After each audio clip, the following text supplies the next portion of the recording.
Pozdravljeni, lep pozdrav iz še enega čudovitega dela Slovenije. Z Goričkega sva Herman in Melita, poročena sva 25 let. Imava 2 čudoviti hčerki in enega vnuka. Čas v karanteni, ko se je mnogim življenje obrnilo na glavo, za naju v bistvu ni bil dosti drugačen kot vsak dan pred tem, saj sva še naprej hodila v službo, ker brez električarjev in brez laborantk pač ne gre. In kako je potekal najin dan delovni?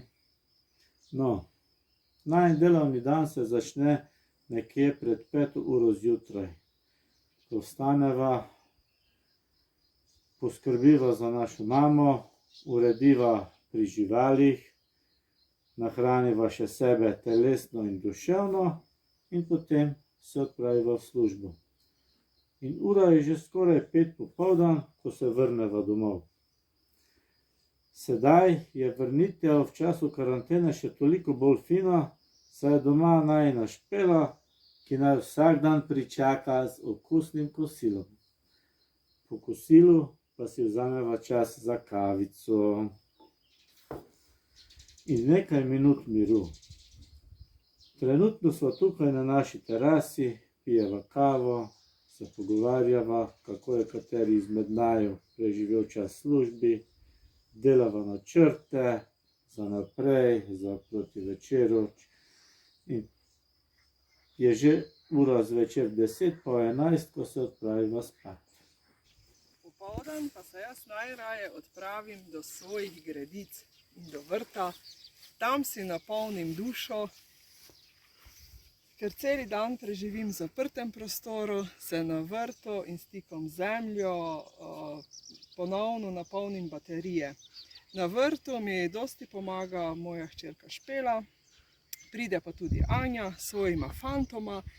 Davor mi ogromno pomaga pri težkih opravilih, vozi zemljo, ker smo na Goričkem, imamo vse gričevnato in je dosti dela. Luka pa pomaga pri vsem, pri zalivanju, pri sajenju, pri okopavanju. Si predstavljate lahko, kako to izgleda, ko 1 leto in pol star otrok se tako vključi v delo. Najbolj pa me veseli, da ko jaz delam na vrtu, si moj mož Herman vzame čas za sebi ljube reči in tisti, ki ga poznate, veste, da zelo rad hodi v hribe, uživa v adrenalinu in zato si je sedaj tudi doma v času korone naredil svoj mini adrenalinski park, kjer veselo trenira. Moram povedati, da se tudi jaz preizkušam tam, pa tudi Luka je že probal, pa počasi bo. Tam pa je moj Herman. Zadaj na pašniku naj pozdravljajo naše ovce, ki naj jo dostikrat spomnijo na besede, da ima dobri pastir globoko vez za svojo čredo. Jezus kot dobri pastir je bil pripravljen dati življenje za svoje ovce. In včasih se vprašam, kaj smo pripravljeni mi dati za svoje bližnje? Smo jim v tem času posvetili dovolj pozornosti? Smo tudi sami dobri pastirji? Vsak izmed nas je lahko dobri pastir, pa če tudi njegova čreda ni velika. Res je, vsako majhno dajanje dobrote in hvaležnosti šteje. Vedno sva se trudila, da bi svoje otroke vzgojila v dobre ljudi, pa čeprav ni bilo takoj uspeha. Uspeh je prišel za nekaj časa in sedaj, ko že mladi naju učijo, kako je treba živeti, vidiva, da sva bila dobra učitelja in dobra pastirja. Dan se počasi končuje, začneva se umirjati, sediva pri ognju in se pogovarjava. Ogenj nama daje svetlobo in toploto.